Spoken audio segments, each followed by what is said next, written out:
Hello, my name is Lawrence Spear from the OECD's Public Affairs and Communications Directorate, and I'd like to welcome you to the live webcast today on the base erosion and profit shifting deliverables. The base erosion and profit shifting project is being run with the OECD through the G20. Today we have the entire team, practically the entire team here to speak with you about what we're presenting now to the G20, where the project is, what state we're at, and where we're going.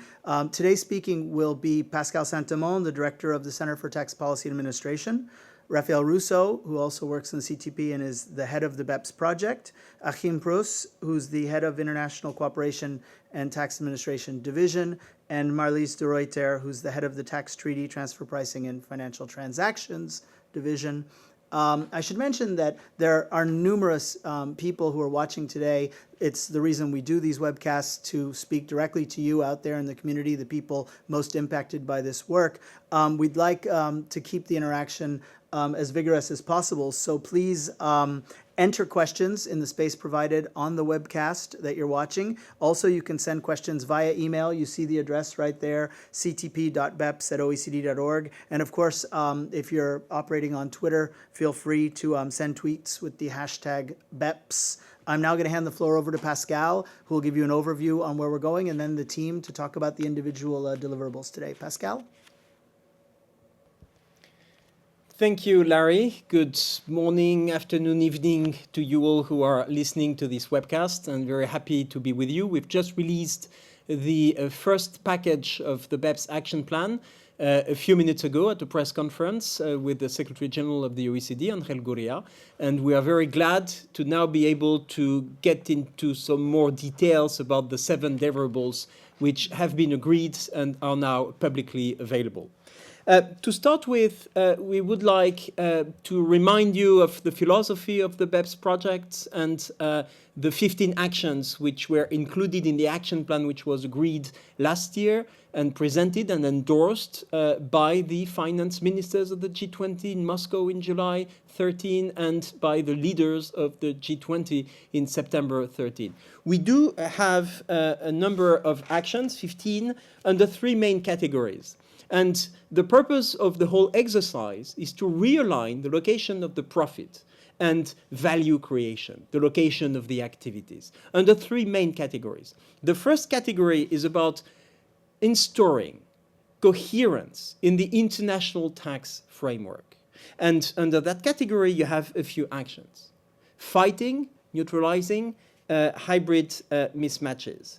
Also addressing CFC by providing best practices in the area of control foreign companies, as well as dealing with interest deductibility and harmful tax practices.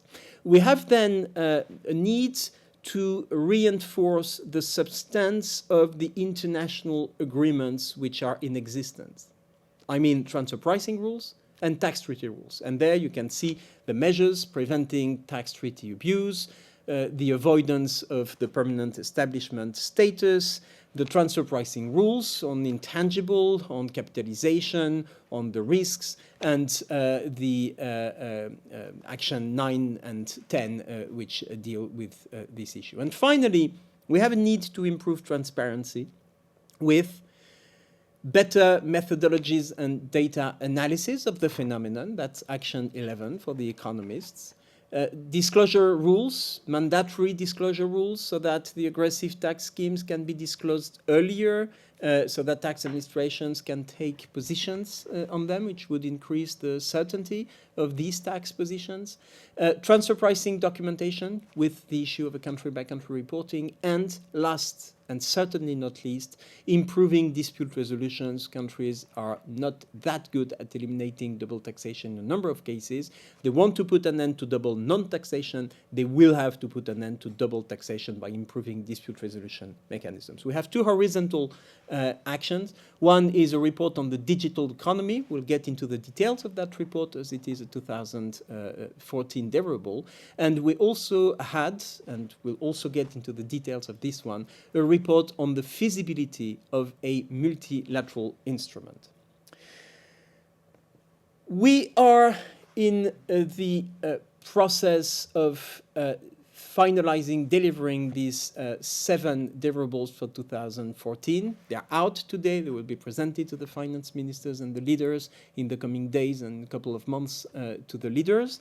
And we're halfway in terms of developing the action plan, as we have another 8 reports which are due in September and December 2015.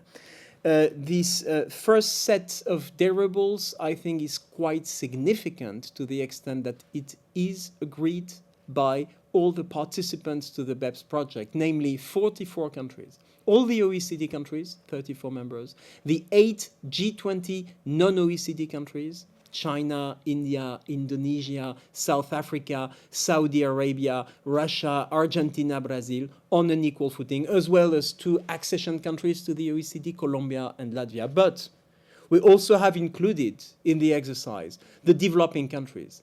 More than 80 developing countries have inputted in the work, have been consulted. We've worked with regional tax administration, and we will come back to that later. We will increase and deepen that engagement of developing countries. What are the 7 deliverables for 2014?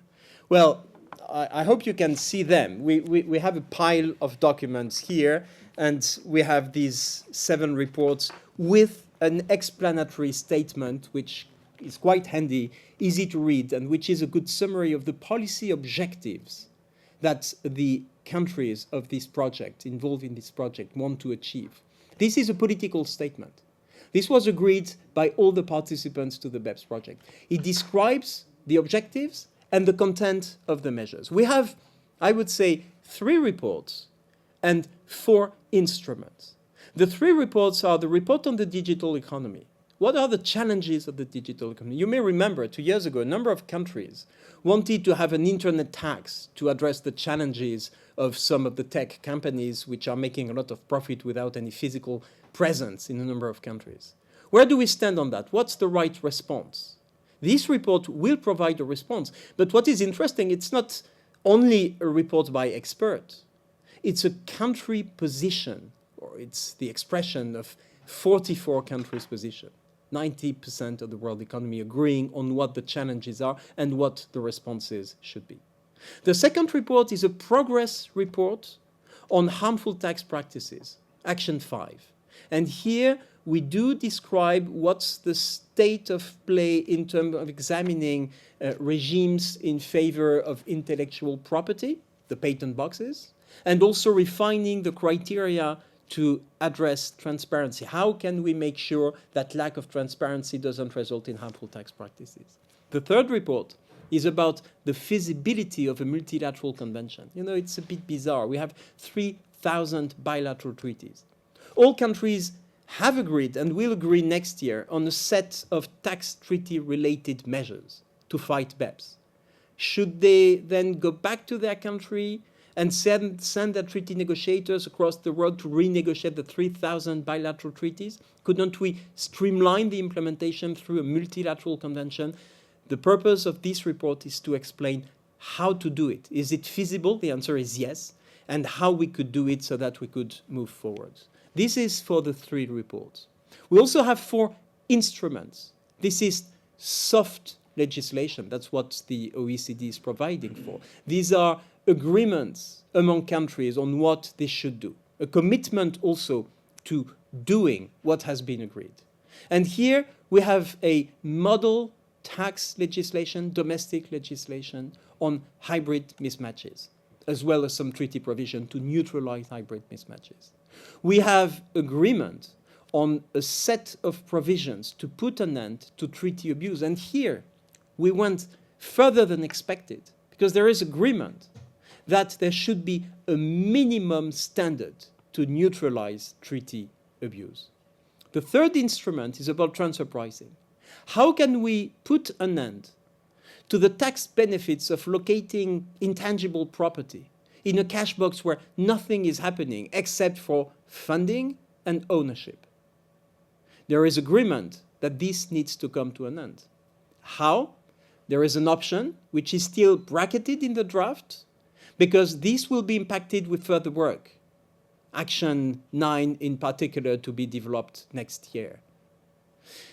Finally, the fourth instrument, and we do know that a number of you are nervous and extremely interested in this action, it's developing a country-by-country template to make sure that companies can report their profit, their sales, their taxes, their employees, their assets in all the countries where they operate, giving all the tax administrations an overview of what their tax affairs look like from a worldwide perspective.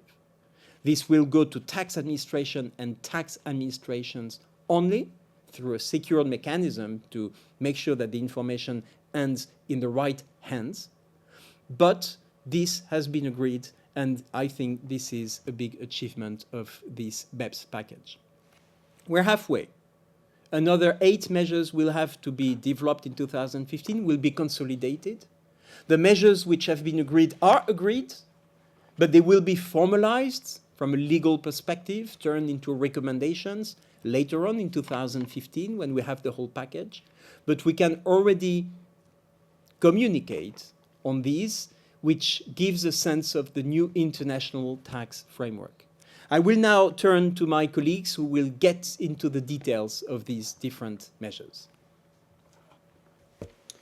Absolutely, Pascal. Thank you very much for that overview of where we are today and where we're going. We're going to turn the floor directly over to Raphael Russo, who's going to talk about addressing the tax challenges of the Digital Economy Action 1. Go ahead, Rafa. Thank you. Thank you very much, Larry, and hello everyone who is watching us via this webcast. Action 1 of the BEPS Action Plan is about the tax challenges of the digital economy, and we have a report that has been agreed by the 44 countries that participate in the project by consensus. By itself, this is already a big achievement, and a lot of credit goes to the government officials in the task force, and in particular to the co-chairs from the United States and France. What are the key conclusions of this report? First, it's not possible to ring-fence the digital economy for tax purposes, which means we can't have special rules that apply to the digital economy. Why? Because the digital economy is the economy itself. At the same time, the task force has identified a number of key features and of new business models that are possible in the digital economy and that exacerbate BEPS risks that have been identified in the course of the project. There is also agreement that the work in the other areas of the BEPS action plan will effectively tackle these BEPS issues, and when doing so should take into account these key features and new business models. This applies in particular to 3 actions of the BEPS project. The first one is Action 3, CFC rules, and in particular whether best practices in CFC rules should also include the coverage of income from digital transactions. The reasoning being that this income is very mobile, and if the purpose of CFC rules is to cover mobile income, consideration should be given to this aspect. The second one relates to Action 7 on artificial avoidance of permanent establishment status, and in a way is a clarification on what looked as a pretty confused debate in the past. There has often been talks about the fact that it's possible to do business without being physically present. The conclusion of the task force is that this element is sometimes overstated and sometimes understated. Why? Because in many cases, big players do have a taxable presence in the form of a subsidiary or a permanent establishment in the country concerned, and what it is important is to make sure that the rules on the definition of permanent establishment are not artificially avoided.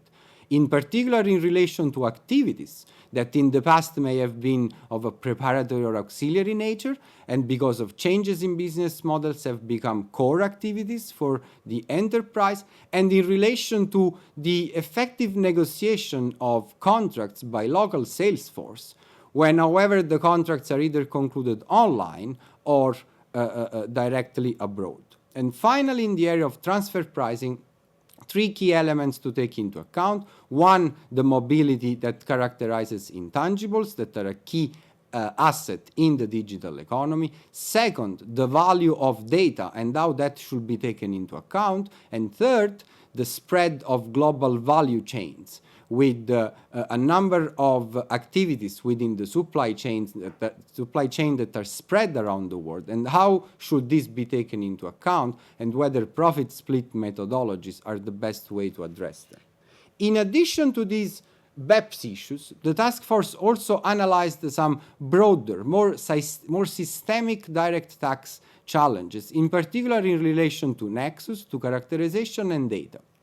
And at the same time looked at the indirect tax challenges, in particular regarding the collection of VAT on cross-border transactions between business and customers. It discussed a number of options, some proposed by government representatives, some proposed by you, stakeholders, in the various public consultations that we have held. And what the task force did was to agree on a framework to evaluate the options that have been presented in relation to the direct tax challenges. But it also concluded that, first, collection of VAT in business to consumers transactions, where there is agreement that this should happen in the destination country, in the country where the customer is located, shall be made possible, because very often the administrative mechanisms to do so are lacking, and these will be developed by the end of 2015 by the subsidiary body of the Committee on Fiscal Affairs that looks after VAT, with the OECD, the non-OECD G20 countries on an equal footing. Second, there will be more technical work to be done in order to refine the potential options regarding direct tax challenges. These include a modification of the permanent establishment definition to move towards a concept of significant presence or significant digital presence, or the application of a withholding tax. And this should be done by taking into account the economic incidence of these different taxes and what is the impact of the economic incidence on these potential options. After that, the task force will be able to analyze whether the work that has been done in the other areas of the BEPS action plan have effectively tackled BEPS issues, and take a final decision regarding the challenges and the options to address them. Bearing in mind that in case BEPS issues, double non-taxation issues, or artificial shifting of profits still exist, some of these options may also be used in order to address these BEPS concerns, or at a minimum to introduce domestic legislation which will become effective in cases where there is no tax treaty applicable or the tax treaty has been abused. The work in this area will be completed by December 2015. As I said, and as Pascal mentioned before, there are no specific measures that are suggested by this report. The aim of the report was to put some order into what looked as a very confused debate in the past, and hopefully that is the case. Thank you very much. Well, thanks very much for that, Rafa. We see that the work on the digital economy will certainly continue into the coming year. We're going to turn straight now to Achim Prus, who will talk about Action 2, neutralizing the effects of hybrid mismatches, and then move straight on into Action 5. Please. Thank you, Larry. It's a challenging topic of doing a 5-minute presentation on something that's highly complicated, make it easy to understand, get you focused on the right questions, and also tell you a little bit about, for those that know the consultation document, of what are some of the changes that you find in the report that we released today relative to what you'd seen before. So with that, let's step back just a moment and think, so what is the hybrid mismatch arrangements that we're talking about? Just to recall what it is that we're discussing. We're discussing arrangements that exploit the different tax treatment in two jurisdictions to produce a mismatch in tax outcomes. So it's two jurisdictions. We're not concerned about differences in equity in one country. It needs to be a different classification in two or more countries. And it also needs to be a mismatch in tax outcomes. And that means we're not concerned about differences between regulatory and tax, as long as the tax itself is consistent in the countries concerned. So that's what it is about, and that's what it's not about. And then we're talking about a mismatch is either two deductions for the same payment for one economic expense, or a deductible payment that's not included in income, which you can easily convert into a double deduction on the way back. So those are interchangeable in many instances. Important also here, and we've stressed that before, when we talk about not included in income, we mean by operation of the instrument.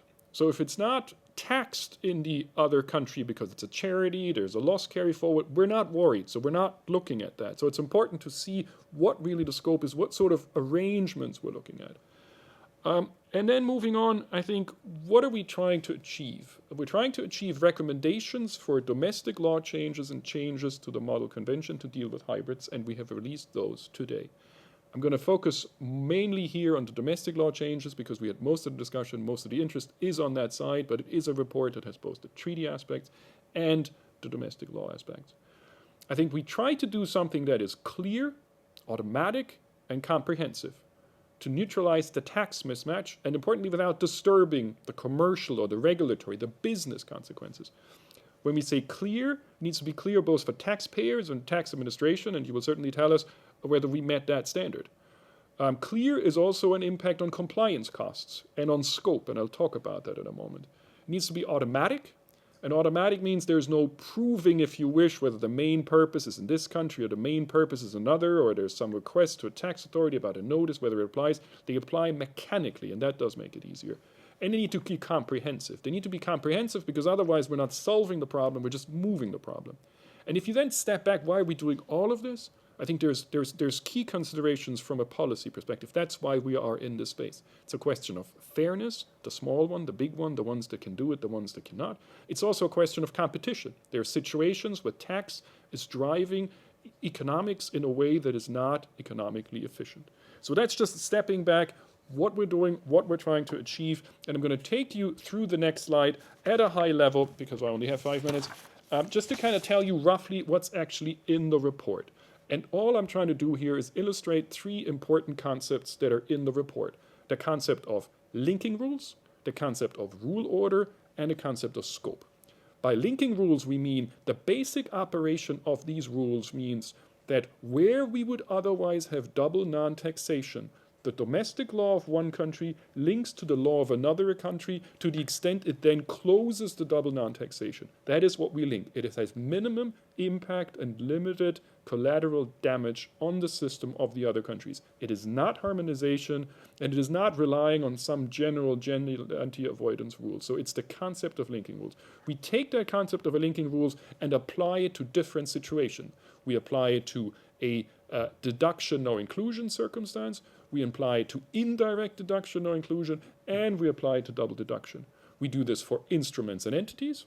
Entities includes reverse hybrids and hybrids, instruments and entities, and for the double deduction we do it for entities only. And if you then look at the top, with respect to the instruments, we have a special rule on dividend exemption for instruments. So if the participation exemption switches it off, we no longer have a hybrid. And otherwise, the rule, very generally speaking, start with the proposition of denying a deduction. You find a lot more detail in the report, but that is the basic structure on how we take the concept of linking rules, apply it to the relevant scenarios, and then give you the recommendations that we have in the end. A lot of detail, including definitions, is actually in the report. The second important concept is the concept of rule order. And what do we mean by that? We have a primary rule and we have a defensive rule. We have a primary rule that is to be applied, and then there's a defensive rule. What does that do? It makes sure that the rule works whether or not every single country in the world adopts the rule. It switches the rule order, but it doesn't mean we're not dealing with hybrid instruments. And importantly, the rule order is also there that if all countries apply the rules, we're not going from a situation as double non-taxation to a situation of double taxation. So it caters to the case that not everybody does it, but even where everybody does it, we will not have cases of double taxation. And then importantly, the concept of scope. Since the rules are based on the concept of linking, and that requires knowing something about the counterparty, it also requires that taxpayers and tax administrations have the information that enables them to apply the rules. And that is why the rules in the report are restricted to controlled groups and structured arrangements, and with respect to instruments to related parties, where different from the consultation document. We've gone from 10%, which was in the consultation document, to 25%, recognizing the difficulties one might have in knowing and having the information that is so essential in applying the rules. Taking you to the next slide, giving you a sense what's going to happen next, we're going to work on substantive issues. And these substantive issues are very specific. You see them on the slide here. We're going to look into the application of the hybrid instruments rules on intra-group hybrid regulatory capital. We're going to look further into the application of the hybrid instruments rule to certain on-market stock lending and repo transactions, high-volume transactions where we have to have a sound understanding of the marketplace so we understand to what degree it is possible to apply rules that to an extent depend on the identity and nature of the counterparty to the extent that it is possible. So there's more work that we need to do to explore the possibility of this and to balance the compliance cost with the interest in stopping double non-taxation. We're going to look further into the imported mismatch rules, in particular in the context of treasury centers, and again, how possible that is. So we come up with balanced solutions that are proportionate from risks and a compliance cost perspective. And we're also going to look into whether a CFC inclusion should be treated as an inclusion under the rule, whether we look at the entity or whether we also include the shareholders when we make the assessment whether there was an inclusion, which then brings the rules into operation. Very important also, we're going to look very carefully on implementation issues. Implementation issues means transitional rules, how we move from today into tomorrow. So we have coordination and we look how this can be done. This is a difficult point and we fully appreciate the complexity in this. We will provide guidance on the implementation on these rules and on the operation of the rules, and also work on the cooperation of tax administrations that will be necessary to effectively administer the rules. We're going to bring all of this together, the resolution of the substantive issues, together with a commentary which will also include the transitional rule, and we will finalize that in time for September 2015. So if we then step back, and I'm concluding with that slide, where are we? Kind of like, where does that all leave us? Where have we got to? One, I think we have consensus of all the OECD and the G20 country on the concept of linking rules, and not just on the concept, but also on its detailed application. Two, I think we have a consensus on scope, so we ensure that the rules are comprehensive. We're solving problem, we're not moving them, but they should still be administrable by taxpayers and tax administrations. Three, we have rules that neutralize hybrid mismatch arrangements, even if the counterparty jurisdiction does not have them, and at the same time ensuring that where everybody has them, we do not create a situation of double taxation. I think those rules reduce transaction costs and tax risk for cross-border investment relative to a situation of uncoordinated action. We have ongoing work with other actions. We look in the integration, in particular interest comes to mind, how the actions interact themselves. And very important, we have a commitment to a second phase of the work with a focus on implementation issues, the sorts of issues that I mentioned before. And I think that finishes it on the hybrid mismatch arrangements. Since I'm doing the harmful tax practices as well, I'm going to move into the harmful tax practices. That is a much shorter presentation. I'm going to give you an overview here, what we were meant to do and where we are. September 2014, we had to revamp the forum, the work of the Forum on Harmful Tax Practices with a focus on what? With a focus on substantial activity for preferential regime, with a focus on transparency and compulsory exchange of information on rulings and preferential regime, and to review member and associate regimes. September 2015, looking out, it's a strategy to expand to non-members, and finally, December 2015, a consideration of whether there is an interest to revise the existing criteria on the basis of which we're doing that. So if we look at where we are, we have a progress report, as Pascal has mentioned, and it goes a long way on discussing the application of substantial activities to IP regimes. Why IP regimes? It's the one that are in focus. It's the one where most of the interest and the interest of member countries is. Within the report, you will see there's a primary focus on a nexus approach. There's three approaches that we considered, one that did not have support of the other two. So that's just a sentence in the report. Another one that had a few countries supporting them, a transfer pricing based approach, but that needs to be translated, of course, in the context of harmful tax practices. Finally, the nexus approach, which had the support of a significant of the majority of countries engaged. And the nexus approach, just in a word, is a proportionate approach. It limits the benefits that a regime can provide to a company that is in the regime in proportion to the qualifying expense, R&D, that that company has relative to the overall expense that was necessary to generate the income. So that's where we are on the IP regimes. We then have a framework for exchanging information on taxpayer-specific rulings that we have agreed and that we will need to apply. And then you will see in the report that we have a list of the regimes that we're looking at, both from members and associate countries, and the status of the review, where we're at with respect to the regime. So that takes me to the last slide on this. What's happening next? Well, first we have to finalize the agreement on the approach to substantial activities for IP regimes, and then also take that concept and apply to regimes other than IP regimes. We then, second, need to take the framework on rulings and apply it concretely, and also to start exchanging the information spontaneously as required. We then, in 2015, also need to engage with third countries on the participation FHTP, and that's countries outside the OECD and the G20 area, and finally consider the revisions or amendment to the existing criteria. Thank you, Larry. Thanks very much, Achim. We'll just move straight on into Action 6, preventing the granting of treaty benefits in inappropriate circumstances, with Marlies de Ruyter. Thank you, Larry. Yes, and welcome to you all. And this issue came back in other webcasts also. I think the one issue is to prevent treaties from being used and benefits from being gotten by entities or multinational parts that do not deserve it. And in doing so, I think there are four pillars that you see in the report. The first is that there is a clear statement that treaties should not be used for treaty tax evasion or avoidance. And this will be included in the preamble. And with this statement, it will be providing a guide for example, interpretation of the treaties by tax judges or other people. The second pillar is a set of general and specific anti-abuse rules. The specific anti-abuse rules target issues that have been identified, target issues of tax evasion that have been identified.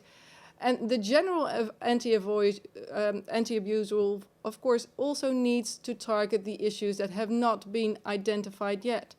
So we recognize that probably a combination of both is necessary to get to the right result. And then the final pillar, also a very important pillar, is that there are considerations included that should be considered before entering into a treaty. Or if the tax system of another country changes, that should be taken into account when you think about renegotiation of the tax treaty. So these issues are all very, very important. And the final one is especially important, for example, for developing countries, because they have a guidance what things they need to look at when they start entering into tax treaties with other countries. So one of the most important issues of treaty abuse has always been treaty shopping. And the main question is, how does the guidance address that? And of course, treaty shopping is interposing an entity, a letterbox entity in a jurisdiction to get treaty benefits that you would not get through a direct relationships. And there's one specific anti-abuse rule that targets that, and that's the top one of this list, and that's the limitation on benefits clause. And that looks at ownership and kind of nexus elements to see whether you really have entitlement to treaty benefits. But if you want to know what the key outcome and the key changes compared to the previous public consultation, it is the introduction and agreement of all the countries involved on a minimum standards to address treaty shopping. And with that, all treaty shopping will be addressed, and kind of interposing these letterbox companies will not longer be possible. And how will that be done? First of all, in order to comply with the minimum standard, countries will need to include in their treaties the express statement that we talked about, that it is not the intention to create possibilities of tax evasion or treaty shopping. The second layer of the minimum approach is that countries have committed to agree to including in their tax treaties a combination of anti-abuse rules. The first is that they can include a general anti-abuse rule. That will cover all treaty shopping possibilities. The second possibility is that they also can include a limitation of benefits rule, which is a specific anti-abuse rule. But if they do that, they also need some additional rules to also address conduit financing, because otherwise it will not cover all treaties shopping situations. And then, of course, if you really want to do the maximum, you can do both, and you will also comply with the minimum standard. So that agreement is a core element of the treaty abuse work and is a very important accomplishment. So if you look then at what will happen in the follow-up work, you will see that the guidance as it is intermediary guidance, because there are still a couple of things that need to be done. For example, the provisions are still in draft form because there are still some open drafting issues in relation to specifically and in particularly the limitation on benefits provision, but also in relation to other issues. Further, we also need to think about how to implement the minimum standard and how to create the necessary flexibility for countries to implement it, but to also make it fit into their bilateral treaty policy. And in doing that, we also need to look at the treaty entitlement of investment funds, because they are in a specific situation and we do not want to make them worse off than they were before. And if you then look at the final thing we need to do is that the current guidance also says something about the interaction between domestic anti-abuse rule and the treaty anti-abuse rules. And domestic anti-abuse rules can be applied as long as they do not contradict the purpose or the intent of the treaty. However, what we are recognizing is that new rules will be developed. For example, special measures in the transfer pricing area, and they will need to interact seamlessly with what we're doing on treaty abuse. So that's also why this draft is still intermediary, and we will need to do additional work, and that work will be done before September 2015. So that's the work on treaty abuse. Thanks very much, Marlies. I'm going to ask you to continue, go straight into the guidance we're offering on transfer pricing aspects of intangibles. Thank you, Larry, and I will do that. And this was, of course, one of the major things. Transfer pricing is one of the major issues in the BEPS action plan.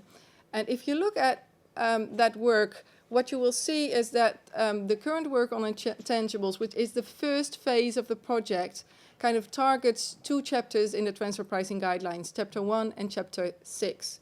And with that, it targets the core of all the guidance that leads to the proper taxation of intangibles.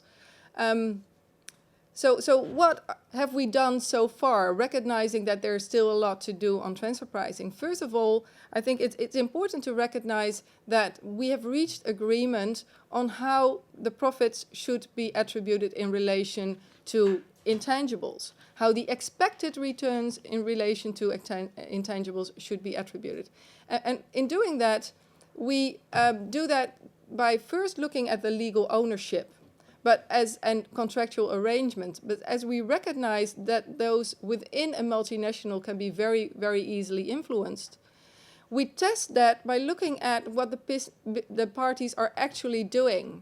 So which parties are contributing to the development, enhancement, maintenance, protection, and exploitation of intangibles, and which parties are performing the very important value attributing activities, who are performing the functions, using the assets, and bearing the risks. And in doing so, we secure that the profits are being attributed in line with value creation. To illustrate this, I would like to go back to the example that Pascal gave, the cash box. So for example, if you have a cash box in a low-tax environment, and it has the legal ownership and it has the cash, but all the activities are being performed in a high-tax jurisdiction, what will happen? In that situation, the activities in the high-tax jurisdiction will get all the expected returns, and the entity performing providing the cash and the legal ownership will merely get a financial return. And that is what we have agreement on. So what don't we have agreement on? I think we have agreement on the fact that the expected returns will be attributed. We have a commitment of countries to also make sure that the cash box is addressed further, so that this is not the end of the story. But we still need to determine how we're going to do that. And that's what we are going to do in the next phase of the report, because there is where we will be talking about risk issues, about recharacterization issues, about capital and possible special measures. And if you look in the report, some of the directions we are looking into are already mentioned. For example, when we're talking about transfer of hard-to-value intangibles, we are considering commensurate with income rules to make sure that they aren't transferred to a low-tax jurisdiction for a too low a price, to make sure that the pricing is correct. So the final guidance in 2015 will address the cash box. We have agreement on that, and we need to look into the measures of how we're going to do that. Well, thanks very much, Marlies. I'm going to ask you to continue now on a topic that is obviously of extreme importance to a lot of the people watching, which is the country-by-country reporting. We're indeed going to continue with transfer pricing, and as previous webcasts have already indicated, this is the subject that generated the most comments from practitioners, and that was followed very, very carefully. And we would like to thank all those that have contributed to this work, because we recognize that this is a very, very important accomplishment, country-by-country reporting. It's the first time that we are doing something like this, but also that getting this standard right really took a lot of input also from the business community. So we would like to thank all those people that participated in the consultations for doing so. So what do we have? We have a three-tiered approach. We have a master file of transfer pricing documentation giving you the high-level overview of a multinationals group business. We will have a local file zooming into the group transactions into a country. And furthermore, we will have a country-by-country report that will give you a kind of a first view of how the profits, tax, and economic factors of a multinational are attributed to different countries. And together, these provide a tool for risk assessment and the start of an audit on transfer pricing. And that is, I think, very important to recognize that especially the country-by-country report is intended to be a risk assessment tool and no more than that. So what's the content of the country-by-country reporting template? And I'm sure that many of you listening will be happy to hear that, especially business, because they were very afraid of too extensive number of entries.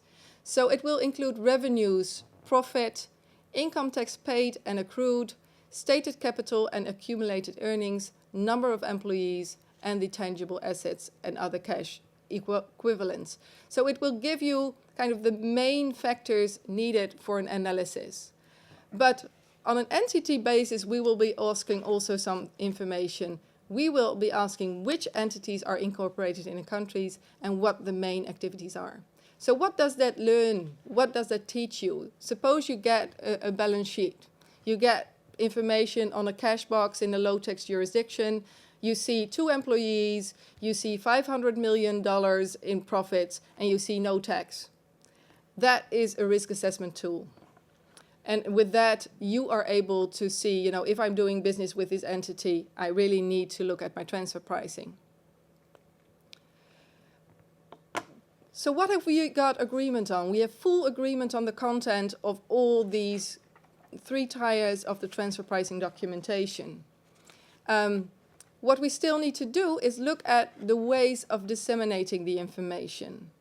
So we need to look at the implementation mechanism. Are we going to do it through treaty mechanisms? Are we going to do it through local filing?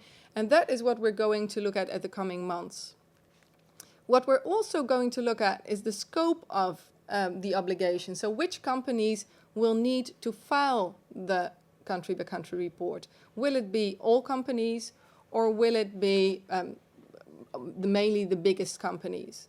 And major considerations that we will cover are confidentiality, timeliness, consistency, the appropriate use as a risk assessment tool, and maybe we also need to think about phasing rules. So I think on country-by-country reporting, the bottom line is we have firm agreement on the content, and we really need some time to look at the implementation, which we will do over the coming months. Thanks very much, Marlies. I'm now going to turn back to Rafa, who's going to take us through the final deliverable, which is the development of a multilateral instrument, which takes us moving forward in the process now. Please, Rafa. Thank you, Larry. I'll be extremely fast.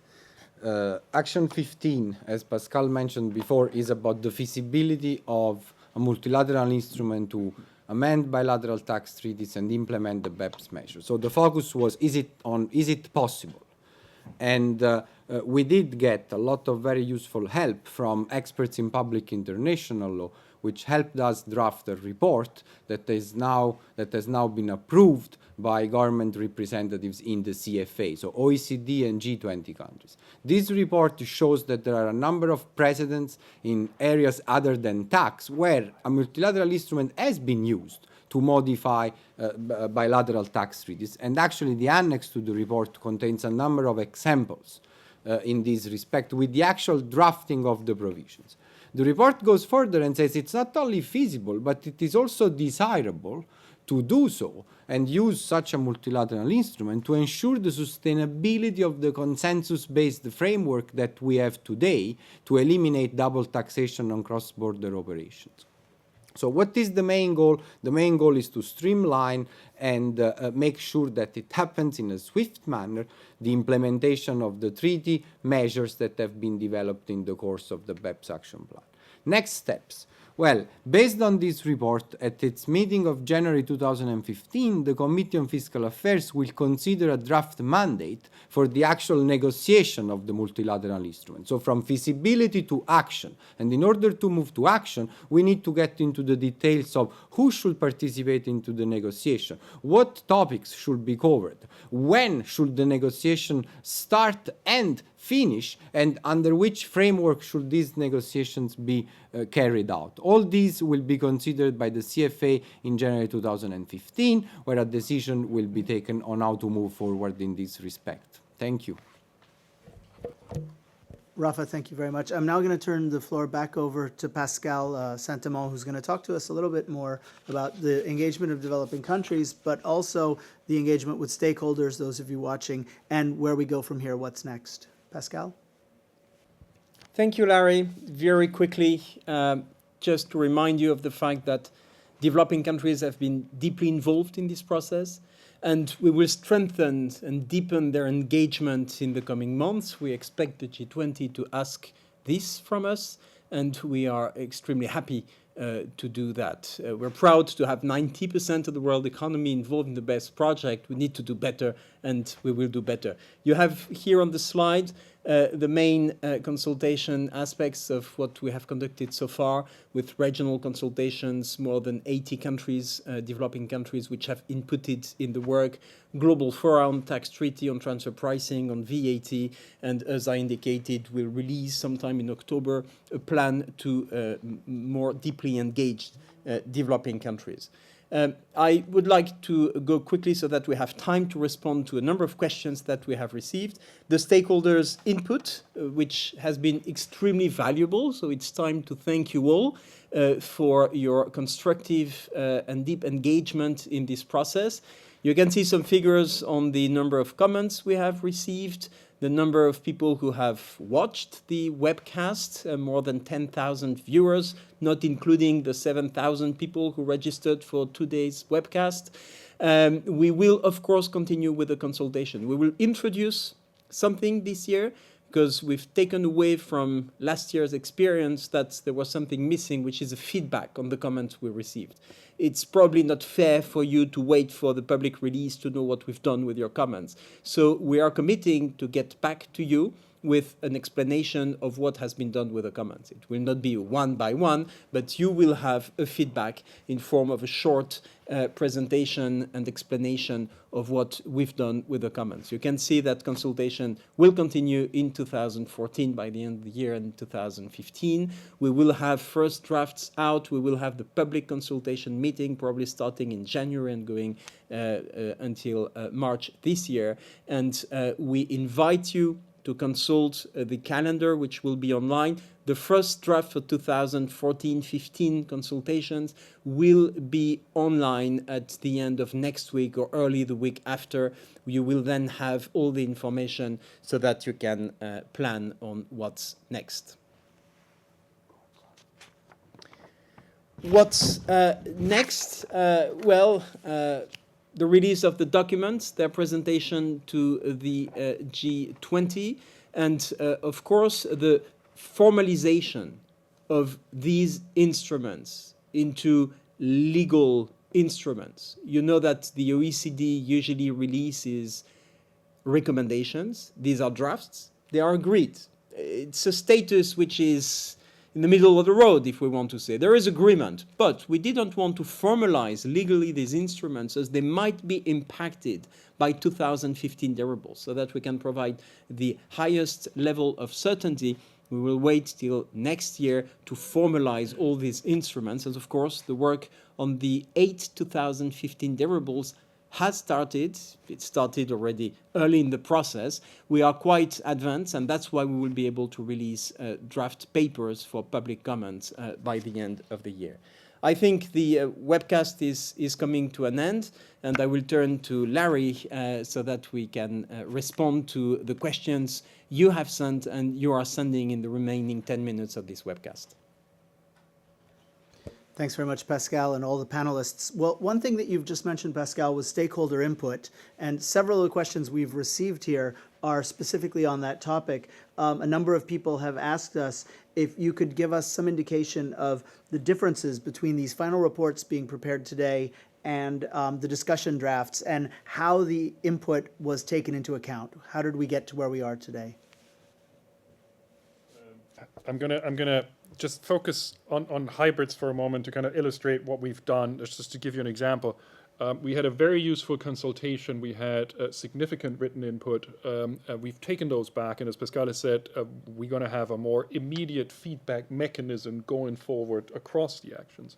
But if you look at what we've taken on board from the consultations in connection with our work on hybrid mismatch arrangements, then one, I think key considerations were scope, like how broad are these rules, and that has a significant impact on business and the compliance cost. And I think we've refined the question of scope, and we're looking at control groups and structured transactions. In the area of instruments, we had looked at related parties, and we started with a 10% threshold. We've upped that to 25% in light of also business concerns. And not only have we considered that we increased the threshold, but we've also looked at how we measure it, so we don't inadvertently, for instance, bring in certain collective investment vehicles by the way of how we define related parties. So that's another thing we've done. We've heard concern about tax-neutral entities, REITs, and we made clear in the definitions that are not affected by the rules. And then importantly, and we say this in the executive summary, that there's 4 areas where also because of business concerns, we said we need to do further work. And those are the ones that I mentioned already in my presentation: intra-group hybrid capital, repos, and stock lending type transactions, high volume transactions. How does that apply? Treasury type centers and the imported mismatch rules concerns. So we said, okay, let's do further work. And finally, also the question on CFC inclusions. Is it at the shareholder level? Is it at the entity? Let us do more work. Let us study that. And that is also the reason why we're going to roll this into the commentary that I've mentioned, to give more guidance, to make sure that these rules can be applied. We recognize they're complicated, so we want to give maximum guidance and maximum time so we understand the implications of compliance cost versus the benefit of the rules. Great. Thanks very much, Achim. Is there anyone else who would have something to say on the similar issue, on how your work evolved with the stakeholder input? Marlies? Yes, definitely. I think country-by-country reporting, I already indicated, was a very good example. I think we had a consultation in May and in February. And in the public discussion draft that was on the basis of that, we had kind of a very broad category of entries that would be part of that report. And we had a lot of conversations in small groups, in big group, in the full group about that. And what we try to find is the balance between kind of not providing too much information that would be too risky for business and would create too much compliance costs, but still getting something that would be valuable for tax administrations for risk assessment purposes. So in talking to businesses, we really got a feeling, you know, this is a package that is useful for us, but also that would work for you. And another example is that when we started off, we thought we had to prescribe what data source business had to be using. So we thought you need to use statutory accounting to do it.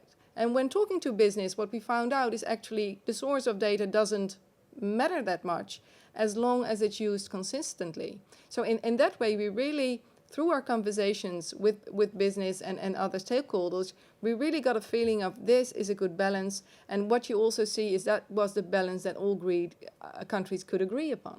So it was a very important basis of the consensus we used to be able to talk to business in such an interactive way. Great, thanks very much, Marlies. Another question that seems to be popping up over and over again are some of the tax avoidance strategies that are being used and that have been in the media a lot. And so the question I would put to you is how the changes that are being proposed today affect the so-called double Irish and other elements like that. And we might even want to link this, if Rafa, you want to take the question, to where you're going in the digital economy work.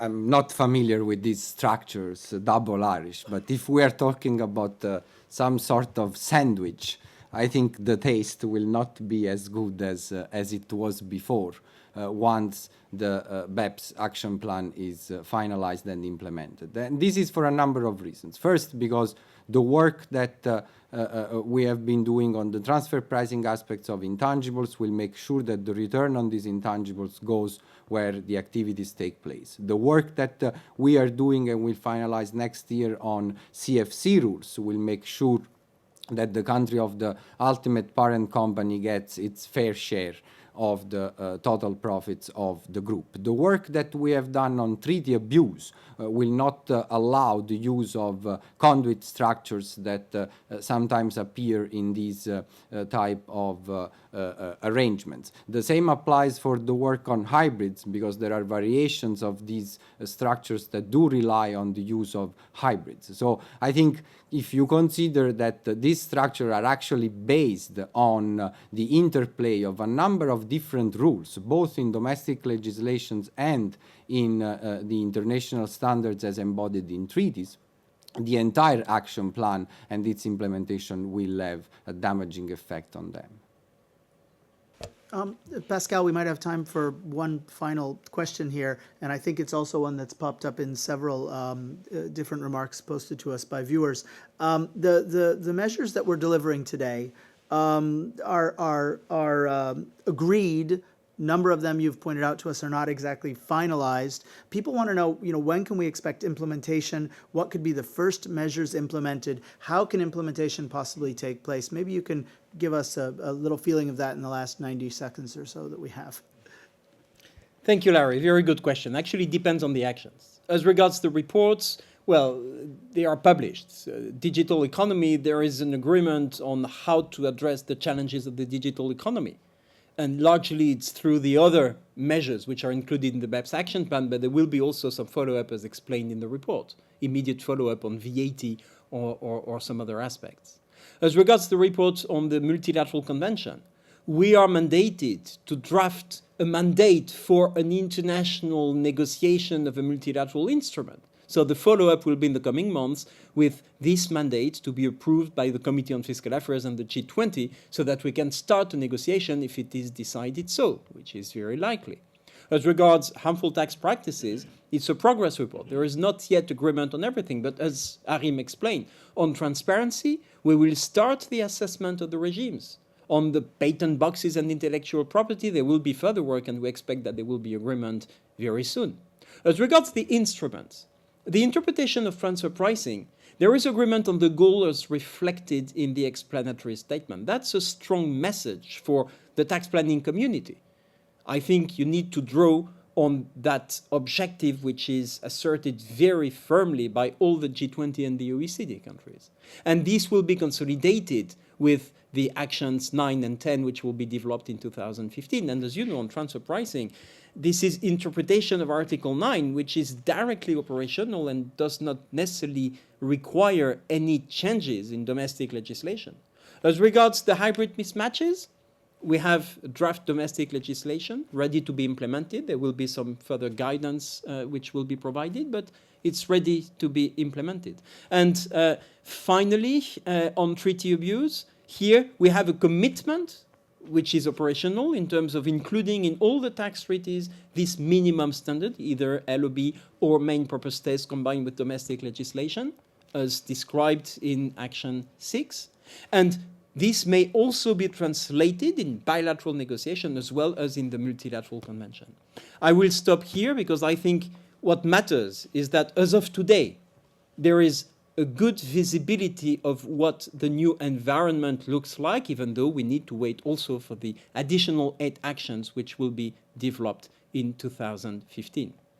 I'll stop here, Larry, and I would like to thank all the viewers for your engagement, for your comments, for your support, for your criticisms. This is an extremely complex project, but I think we've been able to come up with a political agreement, and I think it's time also to thank the member countries, their delegates who have worked extremely hard through several meetings of working parties, focus groups, Committee on Fiscal Affairs, all the developing countries which have inputted in the work, the new dynamic with all the G20 countries on an equal footing, also participating to the Bureau of the Committee on Fiscal Affairs for 4 of them. So it's a new environment. We hope that this new environment will provide with a safer set of rules, sounder rules, more sustainable, which will prevent countries to take unilateral measures, but which will also protect the revenue of the member countries. I would like to thank the team, which has worked extremely hard and which is working extremely hard because we're halfway and we need now to deliver the next 8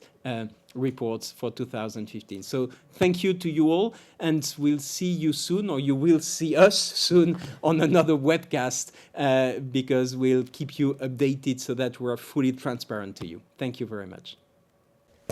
Well, Pascal, thank you very much, all the panelists today, and thanks to all of you who've been watching. I hope this has been interesting for you, and what I'd encourage you to do is keep track of the OECD BEPS work. As you see on your screen, there are some internet addresses there. If you do need comments from the OECD, please feel free to contact us at the the email address given there. Get our email alerts and follow the BEPS work. You can find all of the deliverables, the material that's been presented today, online at oecd.org/taxbeps 2014 deliverables. You'll see the right there, the address. Keep in mind that we will continue with this webcast exercise. Thank you very much, and have a good day wherever you're watching us from.